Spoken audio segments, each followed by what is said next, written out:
Le vide, aucun son, un calme à toute épreuve. Perdu dans l'immensité de l'univers, vous vous rendez compte que vous êtes seul. Pourtant, il semblerait que cet énorme amas d'atomes et d'astres gigantesques tente désespérément d'entrer en contact avec vous, de conter des histoires à qui voudrait bien l'écouter. Mais vous, vous êtes là, persuadé que rien ne se passe, comme si le temps était figé.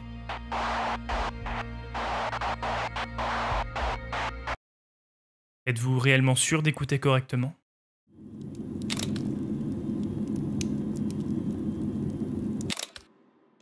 « 1957. Le premier satellite artificiel Sputnik 1 est lancé par l'URSS. Depuis, c'est près de 12 000 satellites artificiels qui ont été placés en orbite autour de la planète bleue. Ces satellites se maintiennent pour la plupart en orbite géostationnaire pour une durée comprise généralement entre 5 et 15 ans jusqu'à ce que leur carburant soit épuisé.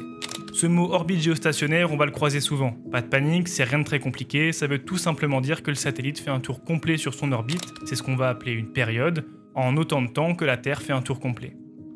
Cette orbite est fréquemment utilisée par des satellites terrestres qui apparaissent donc comme un point fixe pour des observateurs terrestres. Et vous vous en doutez, les satellites n'ont pas tous le même objectif. On les distingue en 4 grandes catégories. Pour commencer, le type de satellite le plus connu, les satellites de télécommunication, utilisés en tant qu'intermédiaires pour transmettre des informations d'un point à l'autre de la Terre, notamment les communications téléphoniques ou encore les chaînes de télévision ou de radio que vous connaissez tous. Ensuite, nous avons les satellites dits scientifiques, ayant pour objectif de participer aux recherches de la physique fondamentale, en permettant de réaliser des expériences sur la gravité, mais aussi en observant l'espace lointain à l'aide de télescopes possédant une résolution qui dépasse de loin celle des observations terrestres les plus puissantes. Dans le même style, nous avons aussi les satellites d'observation. Ces derniers observent la Terre dans un but scientifique afin de récolter des informations comme la température, le degré de sécheresse ou encore la présence de certaines ressources. L'exemple le plus connu de ce type de satellite est certainement celui des satellites météorologiques qui scrutent la Terre en permanence afin de transmettre des données aux scientifiques dont la mission est de prévoir la météo. Et pour finir dans une catégorie à part, même si pour la plupart ils pourraient être considérés comme des satellites d'observation, on peut également citer les satellites militaires. Ces satellites censés être déclarés comme tels par les pays qui les mettent en orbite font leur apparition en 1959. Dans le cadre de la guerre froide, les États-Unis et l'URSS développent ces satellites que l'on appelle couramment et abusivement satellites espions, qui permettent d'observer les ressources militaires de l'ennemi dans des zones peu accessibles. Aujourd'hui, les conflits modernes y font constamment appel et on pourrait certainement plus s'en passer. Bien, mais concrètement, comment est-ce qu'on communique avec ces satellites ? La réponse c'est par ondes radio. Alors je vous rassure, je vous révèle pas un secret d'État en vous disant ça, Cette information elle est complètement publique, et les fréquences sont recensées et accessibles. Ça veut dire que depuis chez vous, vous avez la possibilité d'écouter des satellites. Évidemment, pour certains comme les satellites militaires, les communications sont chiffrées, mais la plupart des autres relèvent du domaine public et sont complètement accessibles. Prenons par exemple les satellites météo. J'imagine qu'ici, personne s'est jamais levé en se disant « Tiens, ce matin je vais écouter un satellite météo ». Et pour pouvoir vous montrer à quoi ça ressemble, moi je l'ai fait. Pour ça, vous aurez besoin d'un SDR, Software Defined Radio, un système de radiocommunication qui nous servira de récepteur radio. Il en existe des physiques, mais dans notre cas, on va se contenter d'une version web. Alors on y va, on clique, et super, on a un récepteur aux Pays-Bas. Et on peut enfin capter toutes sortes de signaux, aussi bien de vraies radios, que des signaux plus étranges, presque cryptiques. On tombe aussi sur quelques fréquences de radio amateurs.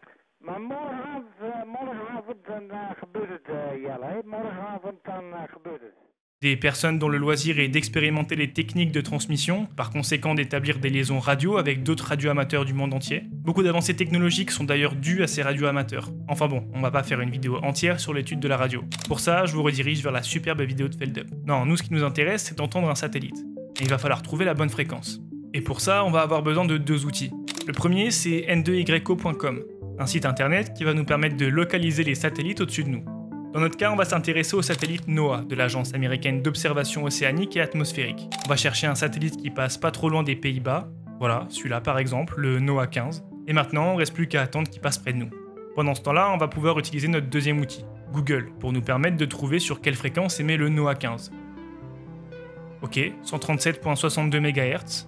Et oh, il semble que le satellite ne soit plus trop loin de nous.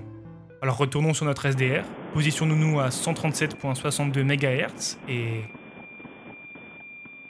Ok, super. On va prendre un enregistrement de ce son. Pourquoi faire ? Tout simplement parce qu'on va essayer de voir ce que ce satellite a raconté. Et pour ça, il va nous falloir un nouvel outil, un décodeur, qui nous permettra de transformer ce signal en une image. Le logiciel le plus connu est WX2IMG, mais dans notre cas, on va utiliser quelque chose de plus simple, un logiciel spécialement conçu pour décoder les signaux des NOAA. Alors on sélectionne notre fichier, on décode et voilà ce qu'on a pu obtenir. Une carte pas complètement nette en raison de la qualité pas toujours parfaite du signal, sur laquelle on peut observer certaines perturbations météorologiques. Pas mal, non ? Bon, maintenant qu'on commence à mieux comprendre le fonctionnement des satellites, on va pouvoir rentrer dans le vif du sujet. Et pour commencer, laissez-moi vous parler des satellites dont on a perdu le contrôle. Des satellites censés avoir disparu qui refont surface des dizaines d'années plus tard. J'ai nommé les satellites zombies.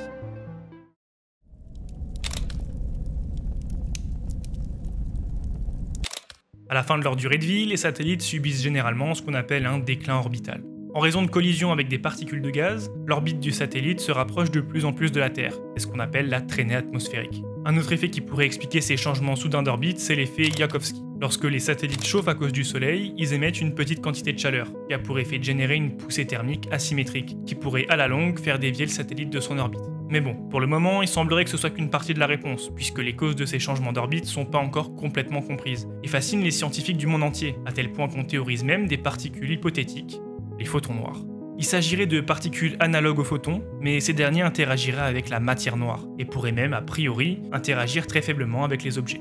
Bref, quelle qu'en soit véritablement la cause, ce déclin d'orbite implique une boucle de rétroaction, c'est-à-dire que plus l'orbite décline, plus l'altitude baisse, et plus l'altitude est faible, plus le déclin est rapide. Le satellite finit donc inexorablement par rentrer trop profondément dans l'atmosphère, ce qui entraîne sa désagrégation en raison de la chaleur immense qui est générée. Mais il semblerait que ce soit pas le cas de tous les satellites. Certains d'entre eux, considérés comme inutilisables, obsolètes ou dont la durée de vie est expirée, parviennent contre toute attente à maintenir une orbite stable. Ces satellites étant presque toujours partiellement ou totalement inopérants, il est impossible pour leurs opérateurs de communiquer correctement avec eux. Pourtant, en dépit de tout contact humain, certains de ces satellites ont des comportements étranges. Et c'est le cas de l'ES-1. L'ES-1, ou Lincoln Experimental Satellite 1, était le premier d'une série de 9 satellites de communication appartenant au programme Lincoln Experimental Satellite.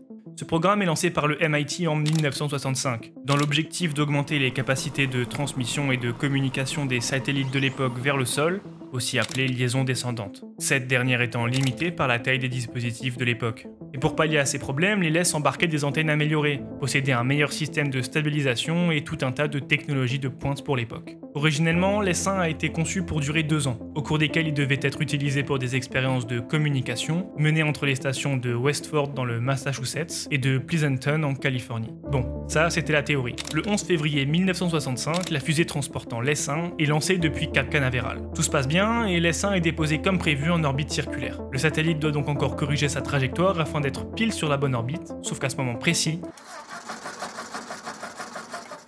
le moteur de l'ES-1 ne démarre pas, en raison de ce qui semble être un mauvais câblage, bloquant le satellite sur son orbite actuelle. Et puis d'ailleurs, je vous ai menti, en fait tout s'est pas si bien passé que ça lors du transport. En réalité, la fusée n'a pas réussi à se séparer correctement du satellite, et à cause de cet incident, le satellite s'est retourné. Quelques tests de communication initiaux ont tout de même été effectués, mais son orientation rendait l'ES-1 tout bonnement inutile.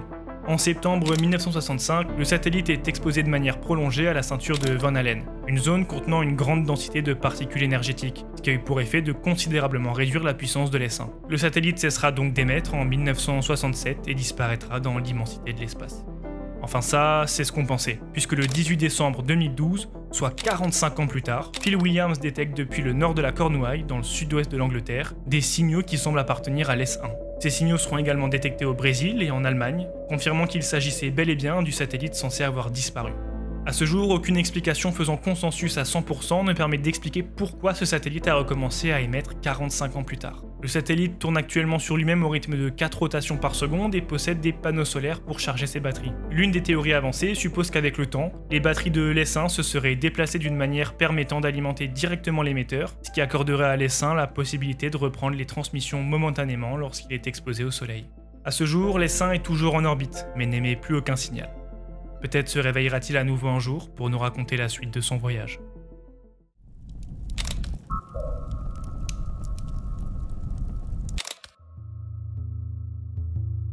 Transit est le premier système de positionnement par satellite au monde. Mis au point par les États-Unis, le système est développé initialement pour pouvoir obtenir une frappe précise des missiles Polaris embarqués à bord des sous-marins nucléaires américains. La constellation de satellites Transit compte 4 satellites dans sa configuration opérationnelle.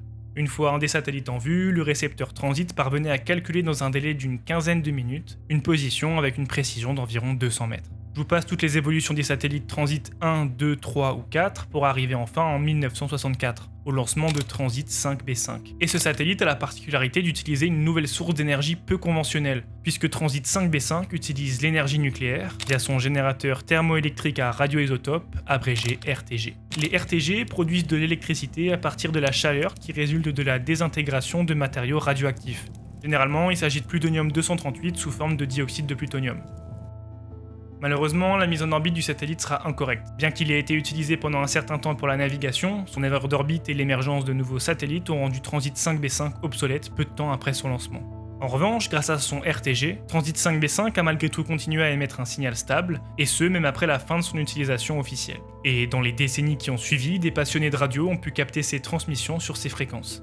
D'ailleurs, ce satellite émet encore aujourd'hui, et avec un peu de chance, vous pourriez peut-être même l'entendre aux alentours de 137 MHz, une bande souvent utilisée par les satellites de cette époque.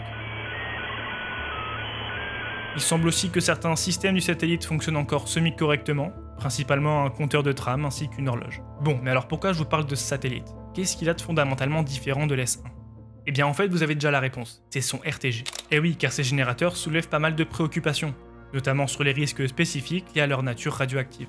Déjà, son utilisation est extrêmement dangereuse lors du lancement de la fusée. En 1964, un RTG à bord du satellite Transit 5BN3 brûle lors de sa rentrée atmosphérique, libérant du plutonium-238 dans l'atmosphère. Mais c'est pas le seul problème. Actuellement, ce qui préoccupe le plus, c'est de savoir ce qui va se passer une fois que le satellite entrera dans sa phase de déclin orbital. Si Transit 5B5, toujours en orbite, venait à se désintégrer en entrant dans l'atmosphère, il pourrait libérer du plutonium-238, qui finirait inexorablement par tomber sur Terre. Et le plutonium-238 utilisé dans le RTG est extrêmement toxique. Même de petites quantités inhalées ou ingérées peuvent causer des cancers ou d'autres maladies graves. Si un RTG venait à tomber dans une zone habitée ou proche d'une source d'eau, ça pourrait avoir des conséquences catastrophiques sur la santé humaine et les écosystèmes.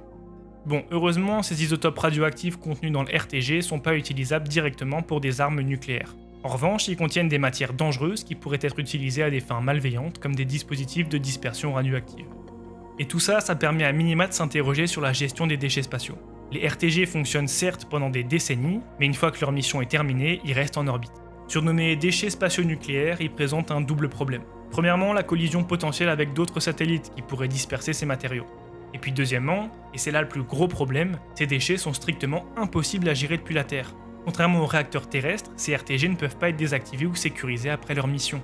Alors je vous rassure, pas de panique, les RTG sont conçus pour résister aux explosions et aux réentrées atmosphériques, ce qui limite les risques de dispersion. Ils sont aussi placés sous une surveillance stricte et de nouvelles technologies énergétiquement risquées sont en cours de développement, comme les batteries solaires avancées ou encore les réacteurs à fusion légère. Bon, on a pu voir deux cas spéciaux à leur façon de satellites zombies, mais ces cas-là ne sont que la partie émergée de l'iceberg. Et si je vous disais qu'en réalité, certains de ces satellites abandonnés ne l'étaient pas vraiment, et qu'ils étaient loin d'être de simples débris errants sans but autour de notre belle planète?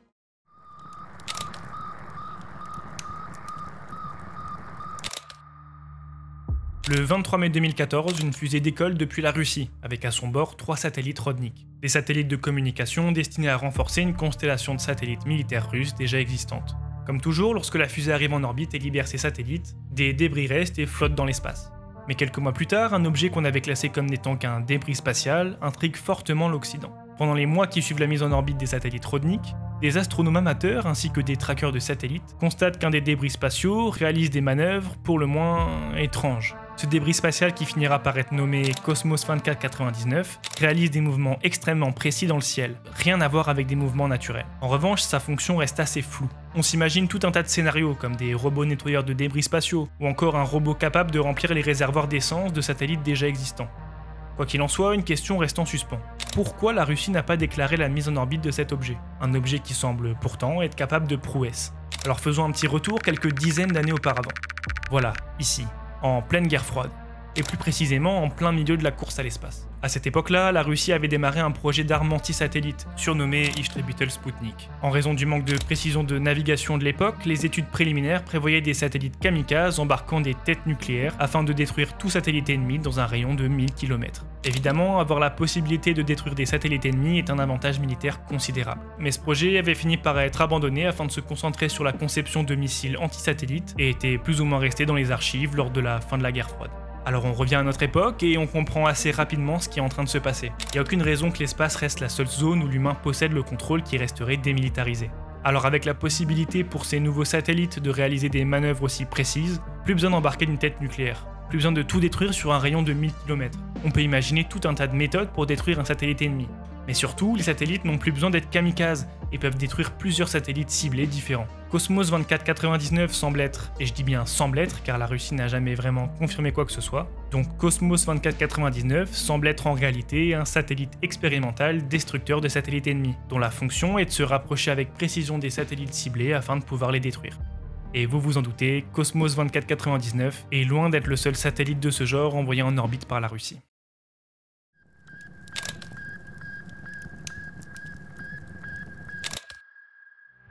Bon, il faut à tout prix que je fasse une petite digression pour vous parler des satellites dormants. Leo Labs, spécialisé dans la traque de satellites en orbite, constate en 2022 que 2 satellites réalisent des manœuvres conjointes de rendez-vous. Le premier satellite, c'est Cosmos 2562, de la lignée des Cosmos, plus besoin de les présenter, vous les connaissez maintenant. Non, nous ce qui nous intéresse, c'est son partenaire de danse, le Razars P3. Les satellites Razars sont des satellites russes rentrant dans la catégorie des satellites d'observation terrestre, pour aider à collecter des données sur l'agriculture, la pêche ou encore la météo. Et point important, Razars P3 est considéré comme étant un satellite zombie, puisque peu après son lancement en 2016, Razars P3 est supposé non opérationnel à la suite de l'échec du déploiement d'un de ses panneaux solaires. Pourtant ce 11 septembre 2022, Razars P3 change soudainement et radicalement d'orbite, pour se rapprocher du satellite Cosmos 2562. Attendez, Razars P3 avait pas été déclaré zombie ? De son côté, Cosmos 2562 dispose de capteurs électro-optiques capables d'imager avec une bonne résolution la charge utile d'un satellite duquel il se rapproche. Razars P3 aurait donc a priori joué la cible, pendant que Cosmos 2562 se serait mis à collecter des signaux électroniques reçus par le Razars P3. Les 2 satellites auraient alors réalisé un exercice de transmission d'informations, et Cosmos 2562 aurait alors transmis directement ces informations sur Terre aux scientifiques russes qui l'écoutaient. Alors si cet événement peut sembler n'être qu'un anodin exercice entre 2 satellites russes, le fait que Razars, un satellite déclaré zombie, se soit mis à se déplacer selon un ordre précis, alerte également sur une autre problématique, la surveillance des satellites déclarés inactifs. Dans l'hypothèse d'une guerre, il est plus qu'évident que le pays adepte des espions dormants puisse également réveiller des satellites dormants, afin d'attaquer les satellites stratégiques d'autres nations. Car l'espace est peut-être une zone immense, remplie de mystères, elle n'en est pas moins l'une des zones les plus stratégiques en temps de guerre. Reconnaissance, identification, planification, télécommunication, transfert d'informations, maîtriser ce qui se passe dans l'espace, c'est maîtriser ce qui se passe au sol. Et vous vous en doutez, face à cette menace, d'autres pays n'ont pas tardé à réaliser leur propre prototype de satellite capable de telles manœuvres. On peut citer entre autres en janvier 2022, la Chine avec son satellite Shijian 21, qui a réussi à capturer un satellite de son réseau GPS et à le déplacer jusqu'à ce qu'on nomme une orbite cimetière. Alors y a-t-il d'autres satellites soi-disant zombies qui n'attendent qu'un ordre pour se réveiller et passer à l'action ? Et sommes-nous sûrs et certains d'avoir recensé tous les satellites en orbite autour de la Terre ? Ne pourrions-nous pas être passés à côté de quelques-uns, comme c'était le cas de Cosmos 2499 à ses débuts ? On peut citer également le satellite espion Zuma, lancé en 2018. Satellite lancé par SpaceX, qui, si on en croit les communications officielles, aurait échoué à rentrer en orbite. En revanche, ce satellite est considéré comme perdu. Et j'insiste sur le perdu, puisqu'à ce jour, personne n'a communiqué officiellement sur ce qui était réellement advenu de ce satellite. Alors mensonge ou véritable échec ?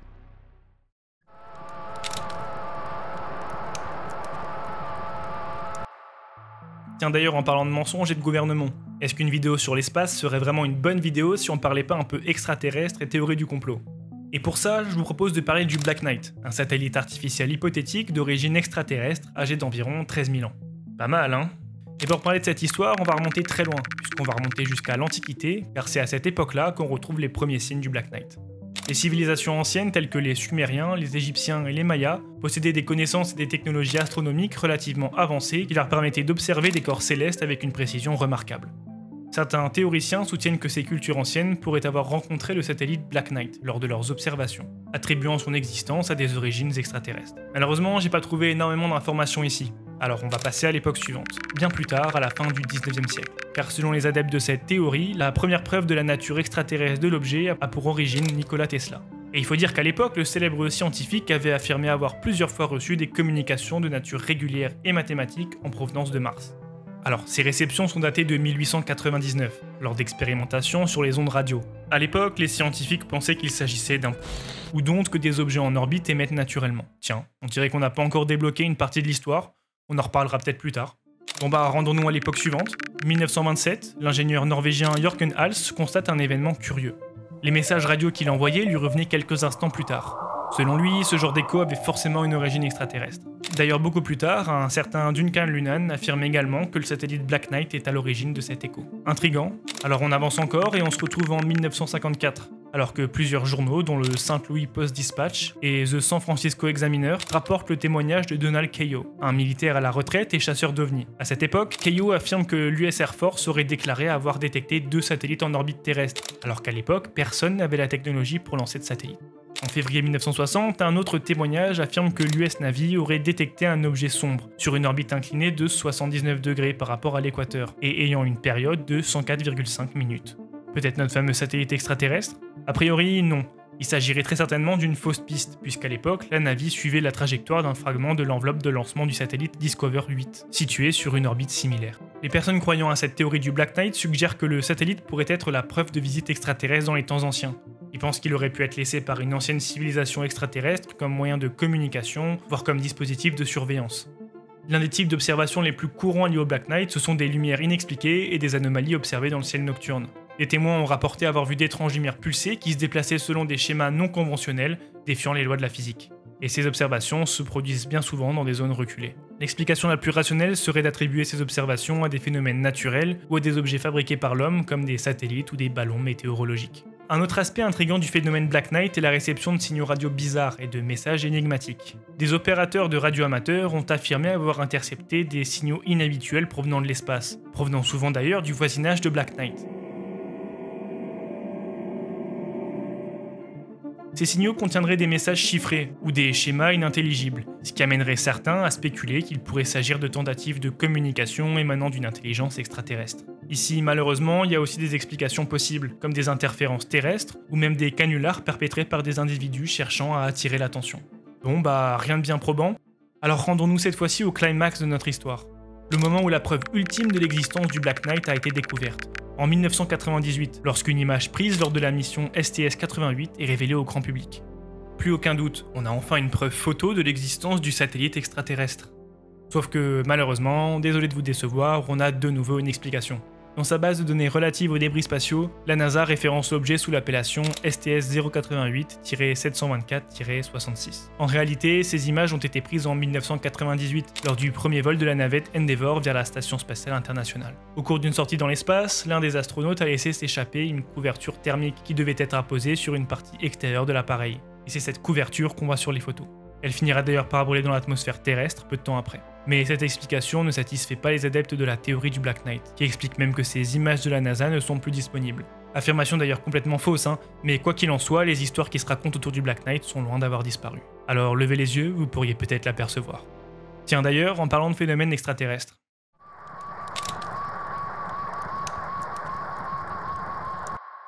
On est le 15 août 1977. Et un scientifique écoute le ciel à l'aide de son radiotélescope surnommé The Big Ear. Jusque-là, rien de bien passionnant à signaler, jusqu'à ce que...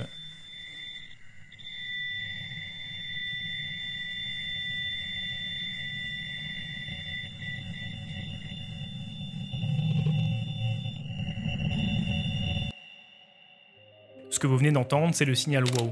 Et je vous ai mis qu'un court extrait parce que le signal dure en réalité 72 secondes. Il est surnommé ainsi en hommage à la notation WOW qui a été inscrite sur le relevé de mesure du radiotélescope par le scientifique qui a découvert le signal. Ce scientifique, c'est Jerry R. Heyman, astrophysicien à l'université de l'Ohio. Et Jerry découvre ce signal alors qu'il travaillait dans le cadre du projet SETI, ou Search for Extraterrestrial Intelligence. En français, recherche d'intelligence extraterrestre. On pourrait presque faire une vidéo dédiée à ce projet tant il y a de choses à raconter, mais laissez-moi vous expliquer en 2 mots ce qu'est SETI.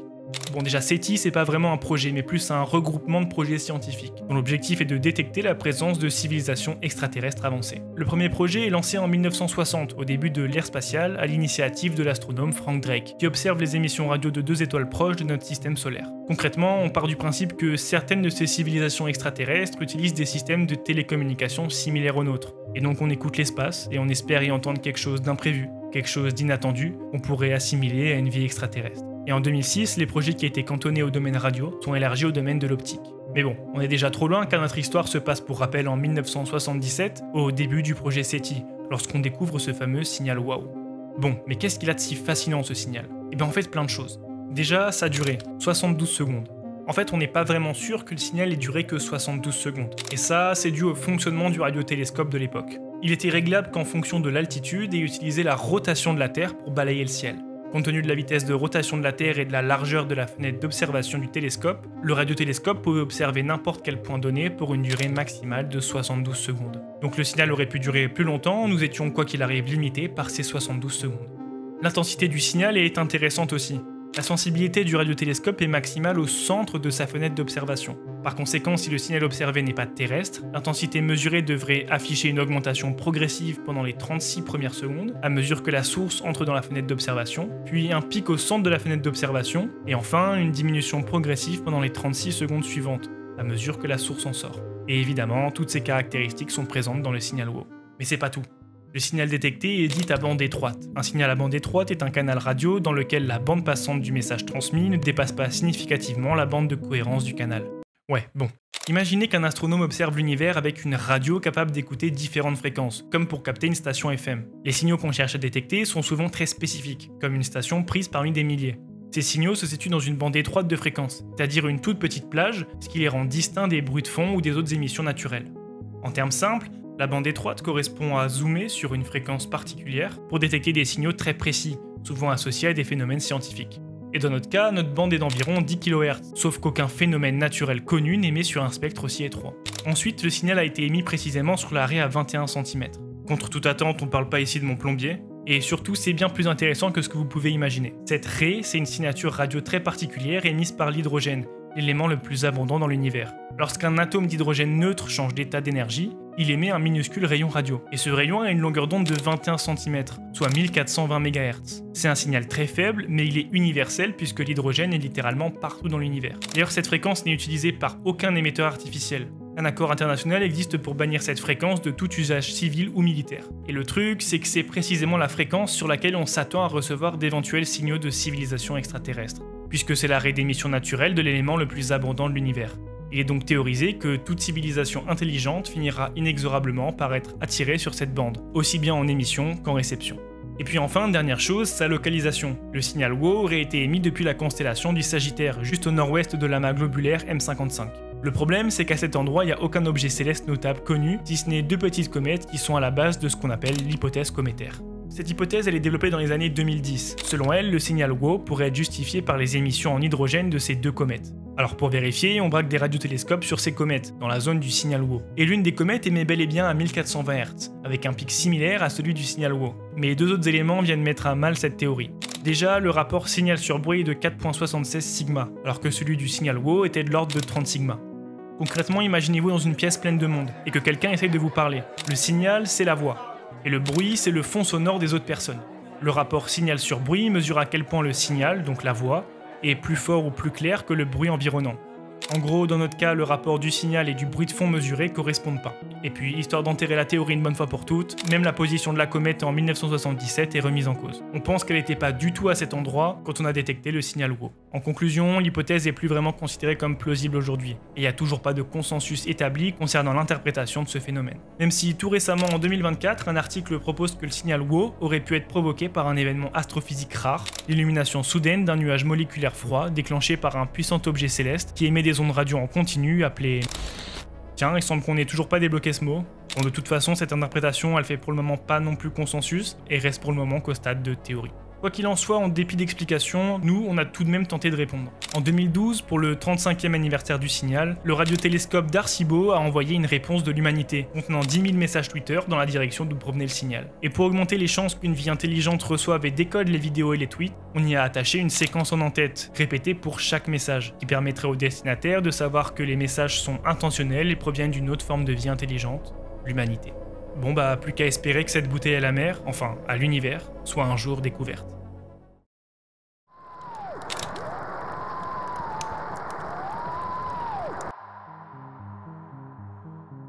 Si WOW est de loin le signal le plus mystérieux que l'humanité n'ait jamais capté jusqu'à présent, ça veut pas dire qu'on ne capte pas d'autres bizarreries régulièrement. Tenez par exemple, prenons ce signal. Ça, c'est le signal WEIRD, baptisé ainsi par le radioastronome Abel Mendes du laboratoire d'habilité planétaire à l'université de Porto Rico, sans aucun doute afin de faire un petit clin d'œil au signal WOW. Le signal semblait venir d'une naine rouge nommée Ross 128. Et l'étoile attire l'attention car elle émettrait dans la bande C, une gamme de fréquences radio utilisée principalement pour les communications par satellite comme la diffusion de la télévision ou Internet.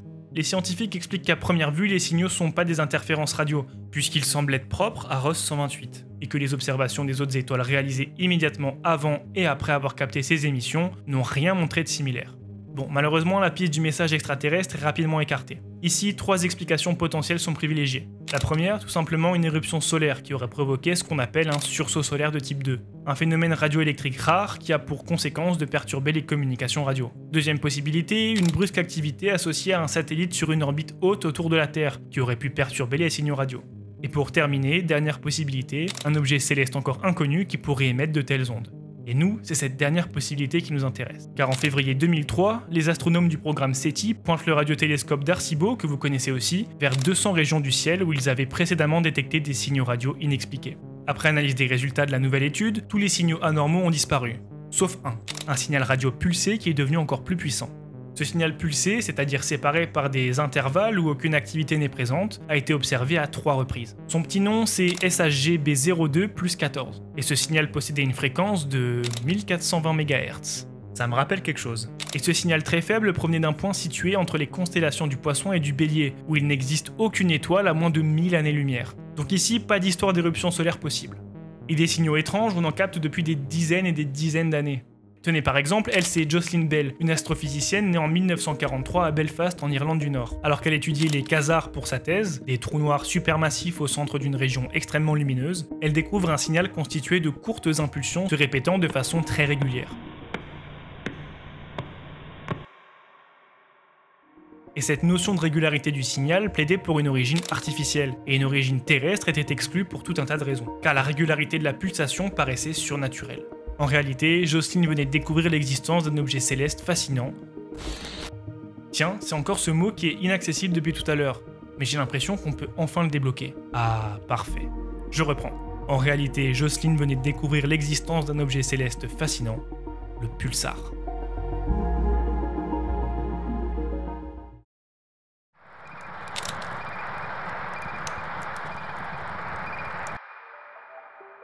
Le pulsar est une étoile à neutrons tournant très rapidement sur elle-même. On parle ici d'un tour sur elle-même par seconde, voire beaucoup moins qu'une seconde dans certains cas. Alors attardons-nous quelques instants sur les étoiles à neutrons. Ces astres sont issus de l'explosion d'une étoile massive en fin de vie, phénomène appelé supernova, et dans notre cas, il s'agit plus précisément de supernova à effondrement de cœur. Dans ce type de supernova, les couches externes des étoiles sont violemment expulsées. Juste avant cette explosion, la partie centrale de l'étoile, son cœur, se contracte et s'effondre sur lui-même. La masse étant compressée dans un minuscule point, une étoile à neutrons se forme. Un astre principalement composé de neutrons maintenus ensemble par les forces de gravitation. Dans certains cas, si la masse est trop élevée, c'est même un trou noir qui est formé à la place de l'étoile à neutrons. Pour que vous vous rendiez compte, la densité moyenne d'une étoile à neutrons est d'1 million de milliards de fois celle de l'eau. Un centimètre cube de sa matière aurait une masse de 1000 millions de tonnes. Et une cuillère à café de matière d'une étoile à neutrons pèse des milliards de tonnes. Alors revenons à nos pulsars. En fait, il s'agit d'une étoile à neutrons un peu particulière, au champ magnétique extrêmement puissant. Ce champ magnétique agit comme un aimant géant. Il attire et accélère des particules électriques dans l'espace autour de l'étoile. Ces particules en mouvement rapide produisent de l'énergie sous forme d'ondes électromagnétiques, et notamment des ondes radio. Et ces ondes radio sont pas émises dans toutes les directions. Elles se concentrent en 2 faisceaux comme des jets qui jaillissent des pôles magnétiques de l'étoile. Sauf que les pôles magnétiques, où se forment les faisceaux d'ondes radio, sont pas alignés avec l'axe de rotation. Ça veut dire qu'en tournant, les faisceaux balayent l'espace autour, comme le faisceau lumineux d'un phare. Et si un de ces faisceaux croise la Terre pendant la rotation de l'étoile, nos radiotélescopes détectent une impulsion d'onde radio. C'est donc pour cette raison qu'on détecte ces étranges signaux pulsés à intervalles réguliers.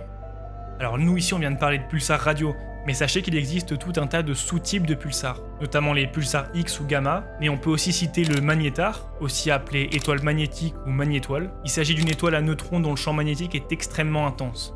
On estime qu'une supernova sur 10 donne naissance à un magnétar.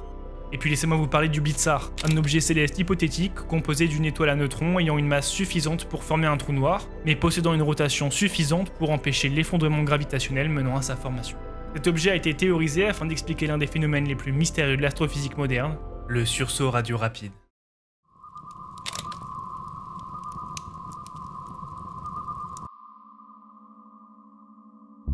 Le sursaut radio rapide, Fast Radio Burst en anglais, abrégé FRB, est un sursaut d'onde radio d'une durée de quelques millisecondes.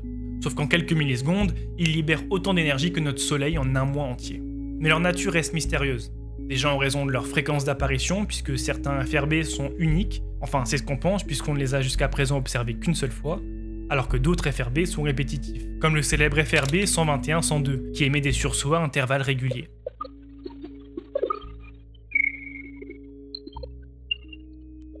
Ça suggérerait qu'il y aurait plusieurs mécanismes différents. Alors pourquoi étudier ces sursauts? Eh bien déjà pour cartographier notre univers. Les FRB traversent un espace rempli de gaz et de plasma. En étudiant comment ces sursauts sont affectés par ces éléments, on pourrait cartographier la matière invisible dans l'univers. Ensuite, les FRB agissent comme des horloges cosmiques. En raison de leur nature parfois répétitive, ils peuvent agir comme des balises pour mesurer les distances entre deux points de l'univers et permettre de tester des théories fondamentales comme la relativité générale ou l'expansion de l'univers. Et puis pour terminer tout simplement parce que les FRB pourraient révéler des objets astrophysiques ou des phénomènes inconnus jusqu'à présent. Pour le moment, aucune théorie n'a pu être vérifiée à 100%, mais les hypothèses fusent. Étoiles à neutrons naissantes, ou mourant en formant des trous noirs, voire même pulsars d'un nouveau genre. Mais en 2020, des FRB ont été détectés dans notre galaxie, notamment FRB 200-428. Et après une étude approfondie, il semblerait que la piste des magnétars soit la favorite à l'explication de ces événements encore loin d'avoir dévoilé tous leurs secrets. Bon, et bah on aura fait un sacré voyage. Depuis notre ordinateur à écouter des satellites, naviguant de mystère en mystère, on s'est retrouvé face à des objets célestes hypermassifs tels que les pulsars. Vous l'aurez compris, l'univers nous adresse des messages tous les jours à chaque instant. Il nous suffit de tendre l'oreille et d'espérer comprendre. Messages divins, extraterrestres, ou juste râle d'agonie d'une étoile en souffrance, tout est possible. Et le nombre de découvertes à faire sur le sujet reste inimaginable. Voilà, c'est déjà la fin de cette vidéo. Vidéo très différente de ce que j'ai pu faire jusqu'à maintenant, mais j'ai adoré la faire. Je suis loin d'être un expert sur les sujets qu'on a abordés ensemble aujourd'hui, mais j'espère vous avoir appris des choses. Si vous avez apprécié la vidéo, n'hésitez pas à vous abonner et à liker, ça me ferait extrêmement plaisir. Moi je vous souhaite une bonne journée. Allez, bisous l'équipe.